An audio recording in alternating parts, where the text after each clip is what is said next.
Օրվա նորությունների ընդհանրացման այսօրի գլխավոր թողարկումն է եթերում բարև ձեզ։ Նորությունները նախ հակիրճ հերթականությամբ։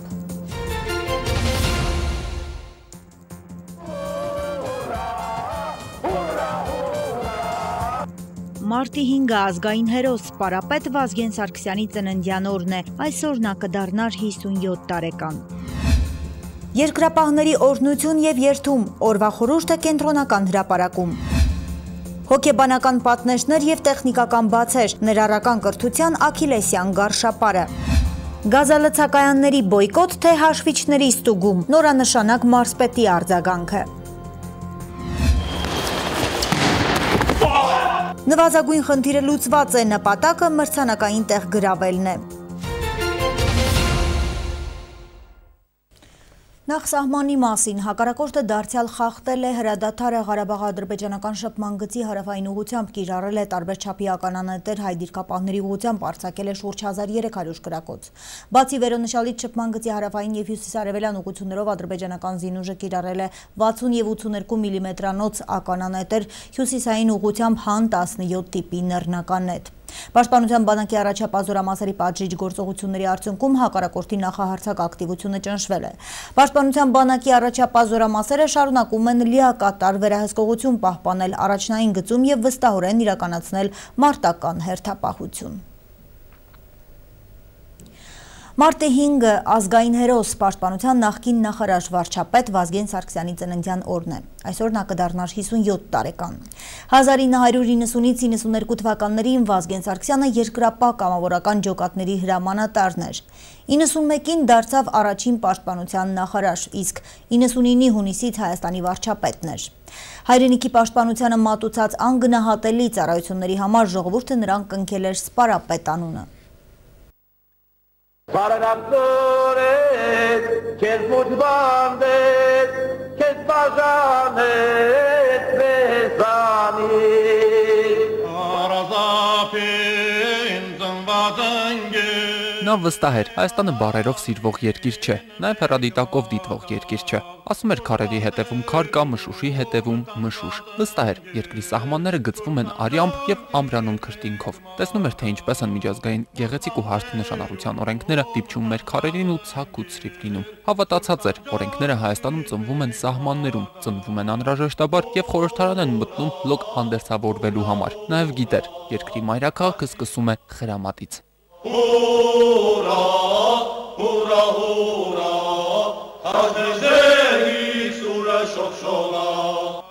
Խոշոր պետական, ռազմական ու քաղաքական գործիչ Վազգեն Սարգսյանն ակտիվ հասարակական քաղաքական կյանք մուտք է գործել որպես գրող հրապարակախոս, Գարուն ամսագիր, գրական թերթ, պատմվածքներ, ծավալել է գրական բուռն գործունեություն, Հայաստանի գրողների միության անդամ էր, ավարտել էր Երևանի պետական ֆիզիկական կուլտուրայի ինստիտուտը, դասավանդում էր Հայրենի Արարատ գյուղի միջնակարգ դպրոցում։ Ու եթե չսկսվեր Արցախյան ազատագրական պայքարը, գուցե նա շարունակեր զբաղվել մանկավարժությամբ ու գրական գործունեությամբ, ֆուտբոլ խաղար եղբորորդիների հետ։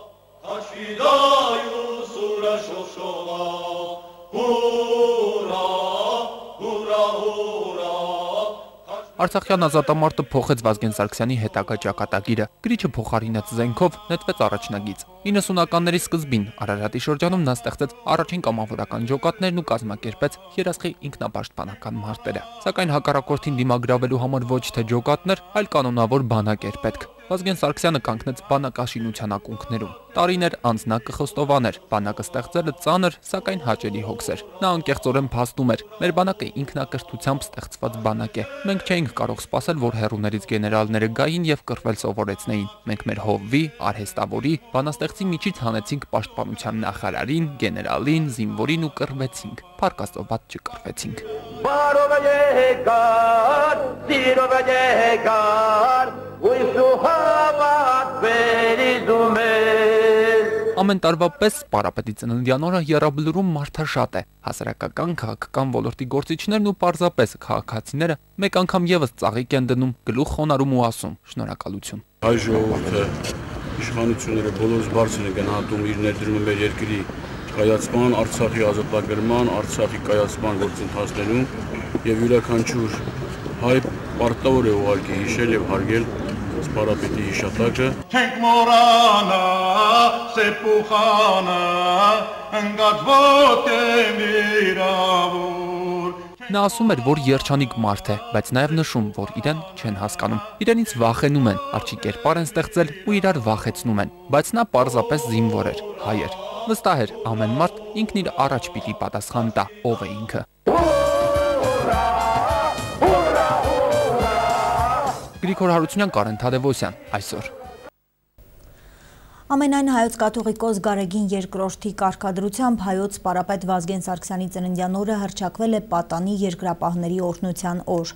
Ազգային հերոսի ծննդյան 57-ամյակի առթիվ Գյումրու Վարդանանց հրապարակում պատանի երկրապահները ստացել են օրհնություն, որից հետո հանդիսավոր երթում են տվել եւ աղոթել սպարապետի հայրենի հողում եւ դրա սահմաններից դուրս հերոսաբար զոհված հայրենիների հոգիների հանգստության համար։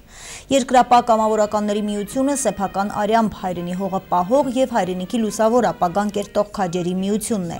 Այսօր հայրենիքի եւ նվիրալների առջև կրելով պարտքի եւ պատասխանատվության զգացում նույն ճանապարհն են անցնում պատանի երկրապահները։ Նրանք, ովքեր մեր այսօրն ու վաղն են կերտում հայկական բանակում, որը ստեղծեցին նվիրալները եւ որի կազմավորման մեջ մեծ դեր ունեցավ սպարապետ Վազգեն Սարգսյանը։ Միջոցառմանը մասնակցել են մարզային ու քաղաքային իշխանությունները։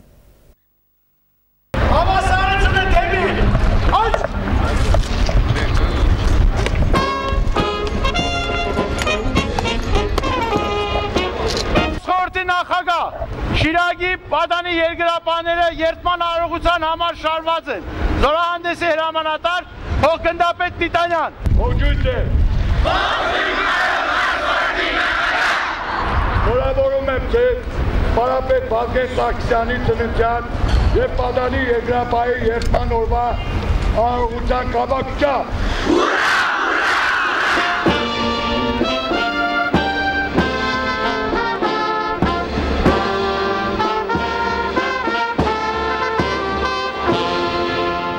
Դիրքում մեր ծառայության վայրում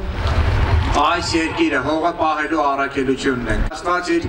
առատ օրհնությունների մեջ պահի յուրաքանչյուրիդ կարողանաք այսօր ձեր տված երդմանը միշտ հավատարիմ մնալ եւ մեր երկրի պատմության փառքի մատյանում ձեր հողերը գաք գրելու ձեր սխրանքներով։ Պատանի երկրապահներին շնորհավորում եմ նաեւ ձեր կարևորագույն այսօրվա կապակցությամբ մաղթելով կամք, տոկունություն եւ հայրենիքին ծառայելու մեզ նվիրում։ 3-4 տարի է, որ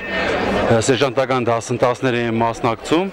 ստացել են արդեն իրենց կոչումները, պատանի երկրապահները։ 8-րդ դասարանից, այսինքն 14 տարեկանից սկսվում է պատանի երկրապահները, ընդգրկում ենք դպրոցներում։ Սիրում եմ պատանի երկրապահ կամավորական միությունը, ցանկանալով ընդունվել այս միությանը մասնակցել եմ հավաքի գրանցվել եմ այստեղ, շատ դուր է գալիս, ձեռք են բերել շատ ընկերներ։ Սպարապետի ծննդյան օրվա առիթով Գյումրու թիվ 19 դպրոցի հարևանությամբ տեղադրված նրա կիսանդրու մոտ ծաղիկներ ու ծաղկեպսակներ են խոնարհել զինակից ու գրչակից ընկերները։ Իրենց հարգանքի տուրքը մատուցել գյումրեցի երկրապահները, պաշտոնատար անձինք, քաղաքական, հասարակական ու մշակութային գործիչները։ Թողարկման երկրորդ հատվածում դիտեք։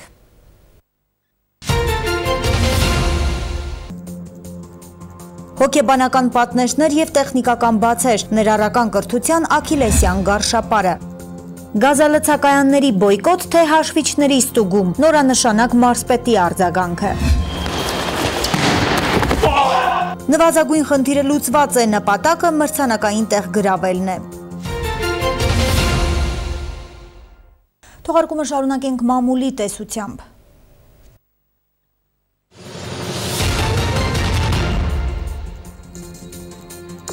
Իշխանությունները շնչերը պահած սպասում են, թե իրենց բնորոշմամբ արևմտյան ոչինաներում, հատկապես Գյումրիում եւ Վանաձորում թիմ ընտրություններին ինչ կլինի։ Արդյոք տեխնացություններ կդնեն ընդդիմադիր Լևոն Բարսեղյանն ու Արթուր Սաքունցը։ Ինչն էլ կազդանշանի, թե արևմուտքը որքան է ոտքը դնելու գազին խորհրդարանական ընտրությունների ժամանակ։ Իդեպ, ՀՀԿ-ն արդեն յուր ոտքը դրել է արգելակին ու հայտարարել, որ այդ քաղաքներում ընտրություններին գնալու է սեփական ցուցակով։ Դնելու եք արդյոք ձեր տեխնացությունը Գյումրու քաղաքապետի ընտրություններում հարցին Լևոն Բարսեղյանը պատասխանել է. քաղաքականության մեջ ասում են երբեք մի ասա երբեք։ Հոդվածն ամբողջությամբ այսօր հրապարակում։ Առավոտի խմբագրականում կարդում ենք. երբ ընտրական նոր օրենսգիրքը մշակող մեր տաղանդավոր իրավաբանները քննարկման դրված փաստաթղթում գրեցին, որ ընտրական տեղամասում դիտորդն ու լրագրողը կարող են լինել ընդամենը 8 հոգի, ի մեջ իսկույն հարց առաջացավ։ Երբ Սպանդարյանի անվան թիվ 24 դպրոցում իր քաղաքացիական պարտ կկատարի նախագահը կամ հետագայում պետության որևէ այլ ղեկավար, մի դե պահանջ կդրվի, որ այդ պահը ֆիքսի միայն 8 տեսախցիկ։ Կամ երբ նույն իրավաբանները գրում են, թե ընտրություններին դիտորդական առաքելություն իրականացնելու համար պետք է անպայման լինի նախագահի, կառավարության, ազգային ժողովի կամ կենտրոնական ընտրական հանձնաժողովի հրավերը, ես միանգամից պատկերացնում եմ, թե ինչպես են հիշյալ մարմինները հրավերներ ուղարկում Արթուր Սաքունցին կամ Լևոն Բարսեղյանին։ Իհարկե, նախագծի հեղինակների համար շատ ցանկալի կլիներ, որ տեղամասերում ընտրությունները լուսաբանեն միայն իշխանության համար հաճելի լրագրողներ, իսկ քվեարկության ընթացքին հետևեն միայն իշխանական գոնգոները։ Կարդում ենք Առավոտի խմբագրականում։ Ըստ ժողովրդի տեղեկությունների Գյումրու նախկին քաղաքապետ Վարդան Ղուկասյանին պատկանող երկու գազալցակայանների գազահաշվիչներն անակնկալ տարել են ստուգաչափման։ Խնդրի առնչությամբ ժողովուրդը զրուցել է Վարդան Ղուկասյանի հետ, սակայն վերջինս լսելով հարցը անմիջապես հակադարձել է։ Զարմանալի բաներ եք ասում։ Զարմանում եմ, թե ինչ եք ասում, աղջիկ ջան, շփոթվել եք։ Իսկ ահա Գազպրոմ Արմենիայի Շիրակի մասնաճյուղից ժողովրդի հետ զրույցում հաստատվել է վերնշված տեղեկությունը։ Ղուկասյաններին պատկանող գազալցակայանների գազահաշվիչները հանվել են ու տարվել են ստուգաչափման։ Անակնկալ չեն տարվել ոչ միայն Ղուկասյաններին է տարվել, այլ նաև Մարտիրոսյաններին է ևս, որտեղ անհրաժեշտություն է առաջացել ստուգաչափելու բոլորի գազահաշվիչներն հանվել են։ Հայտարարել է Անդրեյանը Գազպրոմից։ Նրա խոսքերով գազալցակայաններում փոխարինող գազահաշվիչներ են տեղադրվել։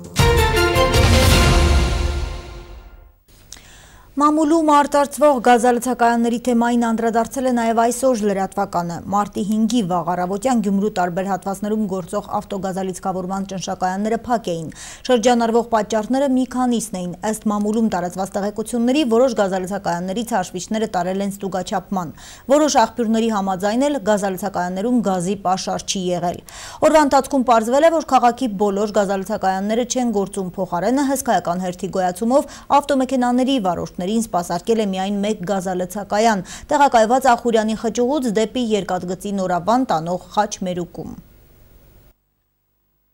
Քարաշարք ավտոմեքենաների շարասյուն անվերջանալի թվացող հերթում սպասող վարորդներ։ Ախուրյանի խճուղուց դեպի Երկաթգծի Նորավան տանող խաչմերուկում տեղակայված ավտոգազալիցքավորման ճնշակայանն այսօր վաղ առավոտից միակն էր քաղաքում, որ սպասարկում էր բնակչությանը։ Էրջան է այստեղ։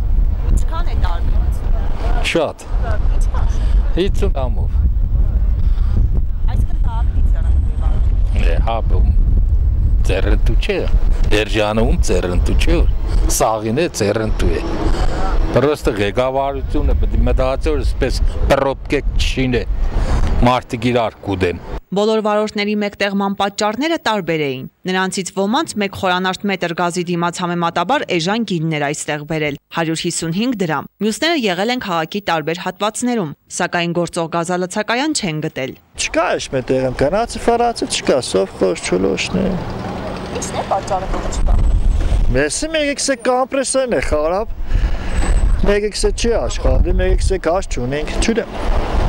Ստիպված եկել եք այստեղ, հա՞։ Հա, եկա ստիպված ով չէր կաղանեմ, ինչ են։ Քսեն փակ է կազերը։ Գազ չկա։ Այսինքն քաղաքում բոլոր տեղերում փակ են։ Հա։ Ինչն է պատճառը։ Պատճառը էժան է դրա, երևի դրա համար։ Ինչքան է որ էժան է։ 20000 դրամի տարբերություն կու դա ուրեմն։ Իսկ խտությունը լցնելու առումով։ Չեմ փորձի, առաջ անգամ եմ ստեղ։ Հեչ մետեղ եմ տնից էլ եկել եմ, գազ չկար, եկա այստեղ տեսնի մոճեր է։ Իսկ գնային տարբերությունը։ Չունեմ, խաբար չեմ։ Հա ինչ չեմ, հերթը շատ է, ուրիշ տեղ կա լցնել, որ հերթը շատ է։ Այսինքն քաղաքում ինչպեսի վիճակ է, բոլոր տեղերում ինչ վիճակ։ Սաղ փակ է Քուրչան։ Սաղն էլ գիտեն, ստեղ է մենակ բացը։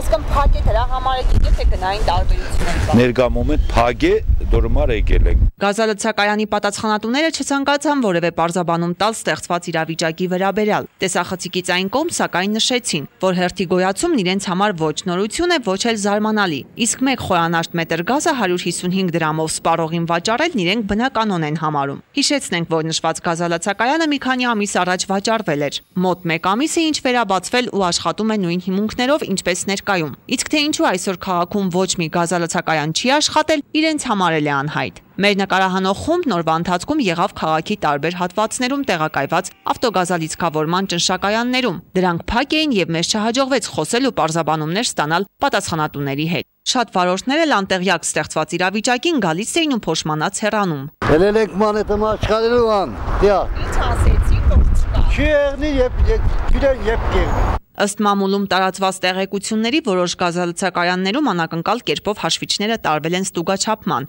Որոշ աղբյուրների համաձայն էլ գազալցակայաններում գազի պաշարն է սպառվել։ Կան նաև շրջանառվող այլ տեղեկություններ։ Քաղաքի բոլոր գազալցակայանների պատասխանատուները դադարեցնելով իրենց սպասարկումը փորձում են գործող միակ գազալցակայանին ստիպել վերանայել 1 խորանարդ մետր գազի դիմաց սահմանված 155 դրամ սակագինը։ Թե որքան ժամանակ կշարունակվի գազալցման կայանների հետ կապված մենաշնորհային այս վիճակը Գյումրիում կամ թե այս ընթացքում որ կողմը կկրի զգալի չափով վնասներ, գործող թե սպասարկումը դադարեցրած գազալցակայանները ցույց կտա ժամանակը։ Ալա Բաղդասարյան, Խան Հովհաննիսյան, այսօր։ Շիրակի մարզպետ Հովսեփ Սիմոնյանն արձագանքել է փակված ավտոգազալիցքավորման ճնշակայանների հետ կապված քաղաքում ստեղծված իրավիճակին։ Նշենք, որ Գյումրիում առկա է 22 գազալցակայան, որից ինչպես արդեն նշեցինք մեր տեսանյութում, միայն մեկն է ամբողջ օրվա ընթացքում սպասարկել ազգաբնակչությանը։ Մյուսները չեն գործել, քանի որ Ախուրյանի խճուղուց երկաթգծի Նորավան տանող ճանապարհահատվածում գործող գազալցակայանը 1 խորանարդ մետր գազի դիմաց սահմանել է ցածր սակագին։ Փակ գազալցակայանների պատասխանատուները հանդիպել են մարզպետի հետ խոսել ոլորտում առաջ եկած խնդրի մասին։ Հովսեփ Սիմոնյանն էլ հորդորել է նշված կազմակերպությունների ներկայացուցիչներին շարունակել աշխատանքը նախատոնական եւ տոնական օրերին։ Հարցին արդեն տեղյակ են գերատեսչական մարմինները, առաջիկայում կտրվի համապատասխան լուծում, ասել է մարզպետը։ Ընդունել եմ այս պատվիրակություն այն 20 կազմակերպություններից, ովքեր որ դադարեցրել են իրենց աշխատանքը, զրուցել եմ, հասկացել եմ, խնդիրը կայանում է նրանում, որ ցանկություն ունեն ուսումնասիրություն կազմակերպել, որպեսզի ճշտվի իշկանով են այսօր գործող գները համապատասխանում իրականությանը։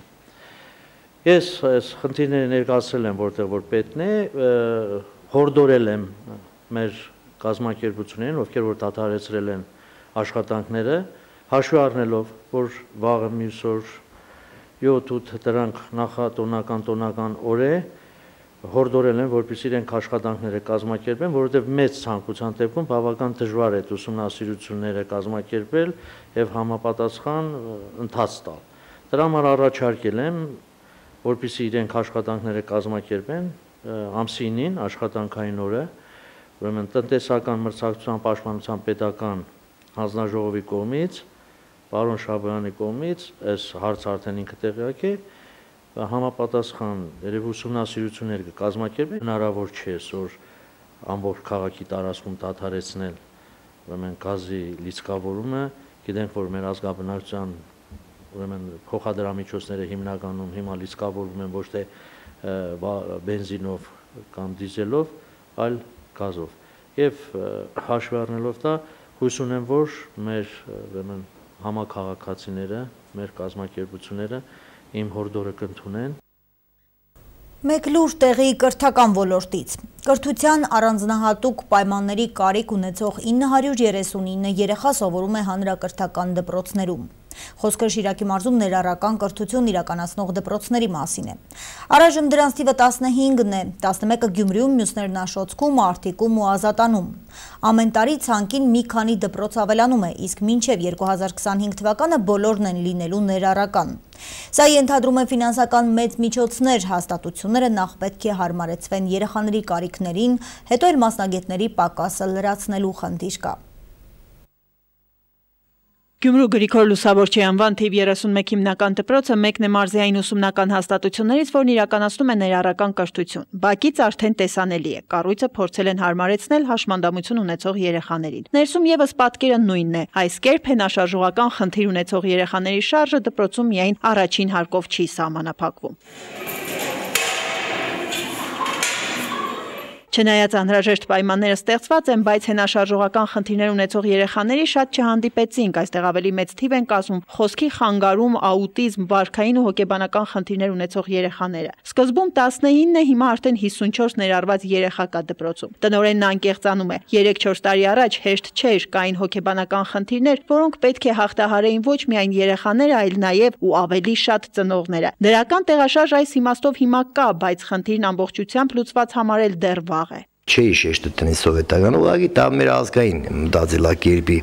խնդիր էր եւ ինչու ոչ նաեւ բոլորից մոտ նստվածք էր, որ պիտի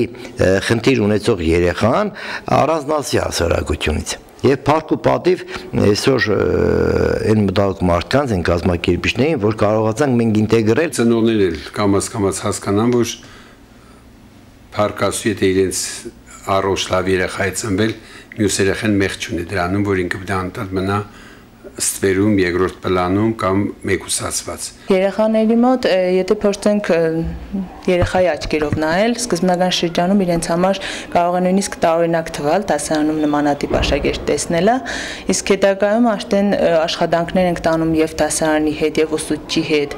եւ նաեւ ներառվող աշակերտի հետ, ներկայումս այդ աշակերտին ընդունում են որպես իրենց հավասար դասընկեր։ Հովանես սովորում է 3-րդ դասարանում, բոլորի հետ է մտերիմ, բայց 1-2-ին առանձնացնում է։ Առանց տեսախցիկից կաշկանդվելու պատասխանում է ուսուցչի տված հարցերին, իրեն բնորոշ անկեղծությամբ բացահայտելով տեսածն ու զգացածը։ Քո ամենամոտենին ո՞վ է։ Մոդիկ քագիկը մեր։ Քագիկը։ Իրան բանդի պաշտպանիկը։ Շատ աղտես պաշտպան։ Մինչ մեր հետ աշխատելու Հովանեսի մոտ առկա էին եւ խոշոր մոտորիկայի հետ կապված խնդիրներ եւ մանր մոտորիկայի եւ տեսաշարժողական խնդիրներ եւ ճանաչողության հետ կապված խնդիրներ, իսկ այժմ Հովանեսը կարողանում է եւ գրիչ բռնել եւ ինչու՞ չէ գրել, ճանաչում է թվերը, ճանաչում է որոշ տառեր, ճանաչում է շրջակա աշխարհը։ Եթե օրինակ ունենք լուրջ խնդրով, դրանք են աուտիզմ, մանկական ուղեղի կաթված, ունենք նաև չլսող աշակերտ, նման երեխաներին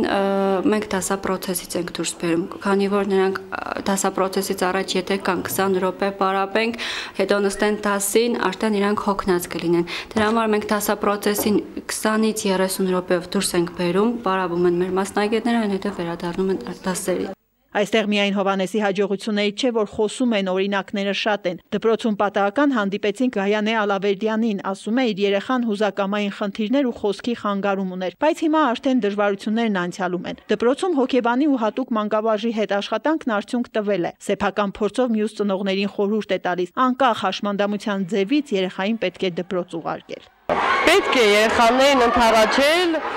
չխուսափել ամեն ինչից, չէ՞ որ մենք իրանց ապագան ստեղծենք։ Եթե ծնողը խուսափեց, նույնպես խուսափի երեխան։ Ծնողները խուսափ, մնացեք հասարակ կենցաղային ասեմ, երեխայի մի քիչ լեզվական արատ ունի, որը կարող է զգացվի, կարող է չզգացվի նույնիսկ։ Ծնողը չի ուզում բացահայտ ցուցադրել, կամ տեսողության սովորական թույլ տեսնող երեխեք, եթե sense շրջապատում նայում ես, կարելի ասել 40% երեխեքի ունեն տեսողության խնդիր։ Հա, բայց ծնողները չեն ուզում իր երեխան ցուցադրական ընդգրկել, որ ինքը տեսողության խնդիր ունի։ Խոսքը մասնավորապես վերաբերում է գյուղական համայնքների դպրոցներին, այստեղ ավանդույթները առավել խորը արմատներ ունեն։ Ներառական կրթության վերաբերյալ պատկերացումներն ու մոտեցումները տարբեր են, որպեսզի այն որպես գաղափար ամրապնդվի մեր գիտակցության մեջ եւ դառնա սովորական երևույթ, դեռ ժամանակ է պետք։ Խնդիրը երկբևեռ է, մասնագիտական, տեխնիկական բացեր եւ հոգեբանական պատնեշներ են պետք հաղթահարել։ Առաջինը գուցե արագ լուծվող է, իսկ այն ինչ կապված է մտածողության հետ, դեռ երկար ճանապարհ պետք է անցնել։ Անի Բաղդասարյան, Խան Հովանեսյան, այսօր։ Մեկ լուր պաշտոնական լրահոսից նախագահ Սերժ Սարգսյանի հրամանագրով Ռոբերտ Հարությունյանը նշանակվել է Հայաստանի Հանրապետության արտաքին գործերի նախարարի տեղակալ։ Այս մասին տեղեկացնում են նախագահի աշխատակազմի հասարակայնության հետ կապերի բաժնից։ Նախագահ Սերժ Սարգսյանն այսօր այցելել է Կարեն Դեմիրճյանի անվան Երևանի մետրոպոլիտեն, քաղաքապետ Տարոն Մարգարյանը եւ Կարեն Դեմիրճյանի անվան Երևանի մետրոպոլիտենի պատասխանատու պաշտոնյաները հանրապետության նախագահին ներկայացրել են Երևանի մետրոպոլիտենի ենթակառուցվածքների արդիականացման ուղղությամբ իրականացված աշխատանքները, առկա խնդիրները, ինչպես նաեւ մետրոպոլիտենի անվտանգ շահագործումն ապահովելու նպատակով վերակառուցման առաջին եւ երկրորդ վարկային ծրագրերով նախորդ 6 տարիներին իրականացված աշխատանքները աշխատանքների արդյունքների հիման վրա հետագա անելիքները։ Նախագահը հանձնարարականներ է տվել շարունակելու բանակցությունները գործընկեր կազմակերպությունների հետ։ Հանրապետության նախագահը Երևանի քաղաքապետի և մետրոպոլիտենի ղեկավարության ուղեկցությամբ Մարշալ Բաղրամյան կայարանից ուղևորվել է դեպի Զորավար Անդրանիկ, որտեղից այցելել է մետրոպոլիտենից անմիջական մուտք ունեցող նորակառույց Ռոսիա մոլ առևտրի կենտրոն։ Հանրապետության նախագահը ներկա է գտնվել կենտրոնի բացման արարողությանը, շրջայց կատարել, որի ընթացքում ներկայացվել են Սիլկոնցեռնի քաղաքաշինական ծրագիրը, որի մաս է կազմում նաև նորաբաց առևտրի կենտրոնը։ Տարածաշրջանային և միջազգային լրահոսից Ստամբուլում ոստիկանությունը արդյունքաբեր գազ և ջրցաններ է կիրառել թուրքական Zaman ընդդիմադիր թերթի խմբագրության շենքի մոտ հավաքվածների դեմ, որտեղ մարտի 4-ին դատարանի որոշմամբ նոր ղեկավարություն է նշանակվել։ Շենքի մոտ հավաքվել են մի քանի հազար մարդ, նրանք վանկարկել են ազատ մամուլին հնարավոր չէ ստիպել լռել։ Ոստիկանությունը հետ է մղել ցուցարարներին, պատնեշից բացել է դարպասները և մտել շենք։ Նշեմ, որ թերթը կապված է Հիզմեթ շարժման հետ, որի հոգևոր առաջնորդ է Թուրքիայի նախագահ Ռեջեփ Թայիփ Էրդողանին հակառակորդ Միացյալ Նահանգներում բնակվող ընդդիմադիր Ֆեթուլա Գյուլենը։ Սամանը թուրքական ընդդիմադիր ամենախոշոր թերթերից է 650,000 տպաքանակով։ Նոյեմբերին Միացյալ Նահանգների նախագահական ընտրություններում հանրապետական կուսակցության նախագահի թեկնածու դառնալու պայքարը լի է վիրավորական և մեղադրական արտահայտություններով։ Այս մեղադրանքների հիմնական նշանակետը ընտրություններում դեռևս առաջատար Դոնալդ Թրամփն է։ Հինգշաբթի օրը հանրապետականների ընտրական բանավեճի ժամանակ Թրամփի մրցակիցները հաջորդաբար մեղադրում էին նրան։ Նյու Յորքի ձեռնարկատերը մեծ հավակնություններ ունի կուսակցության առաջադրած նախագահի թեկնածու դառնալու համար։ Նախագահի թեկնածու Մարկո Ռուբիոն անընդմեջ բանավեճի էր բռնվում Թրամփի հետ։ Ռուբիոն Թրամփին ասում էր, թե նա Հիլարի Քլինթոնի դեմ պայքարում հանրապետական կուսակցության ամենաթույլ թեկնածուն է և որ պարտություն է կրելու։ Թրամփն էլ իր հերթին ասում էր, թե ինքը նախնական քվեարկության արդյունքներով հաղթում է Հիլարի Քլինթոնին։ Of all the people on the stage, he performs the worst against Hillary Clinton. Wrong. I beat Hillary Clinton. Դեթրոյթի հյուսիսում անցկացված բանավեճի ընթացքում նաև մի շարք անձնական վիրավորանքներ են հնչել, սակայն թերևս ամենից անհարմարը Թրամփի իր սեռական կարողության գովաբանությունն էր։ Ես նրան թեթև տեր եմ անվանել, այժմ ասածս հետ եմ վերցնում։ Ռուբիոն այնքան էլ թեթևակաշ չէ, նա իմ ձեռքերի մասին է խոսել։ Արդյոք սրանք փոքր ձեռքեր են։ Նա ակնարկել է, որ եթե ձեռքերս փոքր են, ապա մեկ ուրիշ բանն էլ է փոքր։ Հավատացնում եմ ձեզ, ես այդ առումով ոչ մի խնդիր չունեմ։ Սենատոր Թեդ Քրուզը փորձում էր այդ երկխոսությունից դուրս մնալ, սակայն նա էլ իր հերթին ծաղրել է Ամերիկան կրկին լավագույնը դարձնելու Թրամփի արտահայտությունը։ Կարծում եմ ամերիկացիները չեն ուզում վիճաբանող դպրոցականներին լսել։ Նրանք լուծումների այլ ոչ թե կարգախոսների կարիք ունեն։ Հեշտ է ասել, թե պետք է ամեն ինչ կրկին լավագույն դարձնել, սակայն հարցն այն է, թե արդյոք հասկանում եք, թե ինչն էր Ամերիկան լավագույնը դարձնում։ Օհայոյի նահանգապետ Ջոն Քեյսիկն էլ ջանում էր հավատացնել, որ ինքն է հանրապետականների նախագահի լավագույն թեկնածուն։ Ես կարող եմ հավաքել բավարար ձայներ, քանի որ միայն ես եմ ընտրապայքարի ընթացքում խոսել իրական խնդիրների մասին։ Ես երբեք չեմ փորձել այսպիսի վիճաբանությունների մասնակից դառնալ։ Ուր էլ որ գնում եմ, ինձ ասում են, թե ես բեմի վրա միակ չափահասն եմ։ Մինչ հանրապետականների մի շարք օրենսդիրներ և առաջատար գործիչներ հրաժարվում են Թրամփին աջակցելուց, ոմանք էլ աստիճանաբար հավաքվում են նրա կողքին։ Թրամփը հանրապետականների միակ թեկնածուն է, ով ի վիճակի է հավաքել անհրաժեշտ 1237 պատվիրակների ձայները նախագահի թեկնածուի հանրապետականների առաջատարի տեղը զբաղեցնելու համար։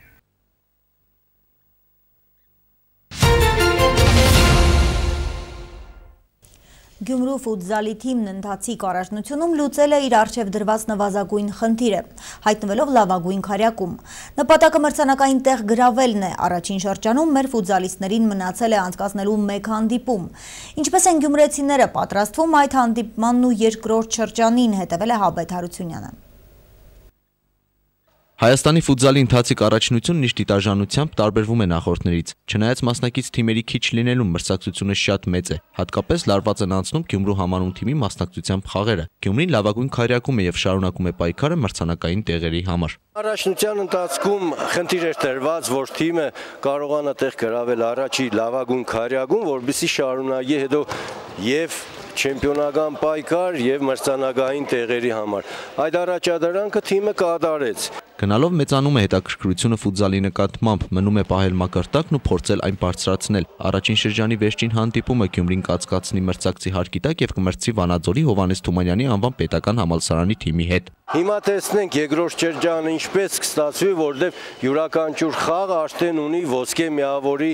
արժեք եւ պայքար է ընտանալու 4 հավասարազոր թիմերի միջև։ Ստյոպա Մկրտչյանը խոսեց նաև մրցակիցների մասին եւ վստահ է, որ երկրորդ շրջանում թեժ պայքար է ընթանալու առաջին քայլակում հայտնված թիմերի միջև։ Գյումրին միշտ մասնակցել է ֆուտզալի առաջնությանը, թիմեր կան, որ դուրս են եկել եւ ներս են եկել, բայց դրանք ամեն ինչը հարաբերական է, քանի որ նոր թիմ ձևավորվելով հավաքականի տղաներն են համալրում այդ թիմերը եւ կարողանում են արժանի պայքար մղել առաջնության ընթացքում։ Ֆուտզալի Հայաստանի հավաքականում կան ֆուտբոլիստներ, որոնք ներկայացնում են Գյումրին։ Գյումրեցիների մարզչական շտաբը շեշտը փորձում է դնել երիտասարդների վրա, որ ապագայում իրենց սաների թիվը ազգային թիմում ավելանա։ Հիմնական շեշտը դնում ենք երիտասարդների համալրման վրա եւ տեսնենք ժամանակը ցույց կտա, ինչպես երիտասարդները կմիանան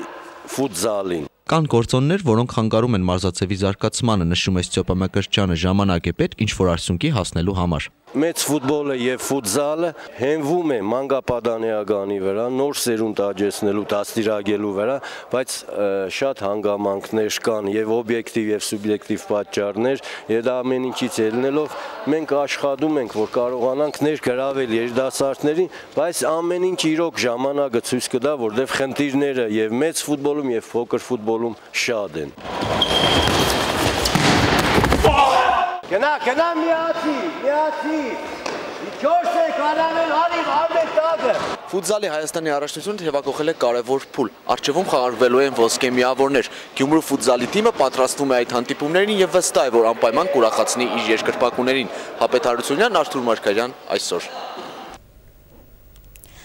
Լա լիգայի ընթացիկ առաջնության հերթական տուրում Ցայք մարզային հեռուստաընկերության եթերում կարող եք դիտել Էյբար Բարսելոնա խաղը վաղը ժամը 21-ին տեսագրությամբ։ Վալենսիա Ատլետիկո հանդիպմանը կարող եք հետևել ուղիղ հեռարձակմամբ մարտի 6-ին, սկիզբը ժամը 23:30-ին։ Մեկ լուր թողարկման ավարտին հատուկ նշանակության ավտոտնակ առաջին դեմքերի մեկդարյա պատմություն ունեցող մեքենաները հանվել են յուրօրինակ ցուցադրության։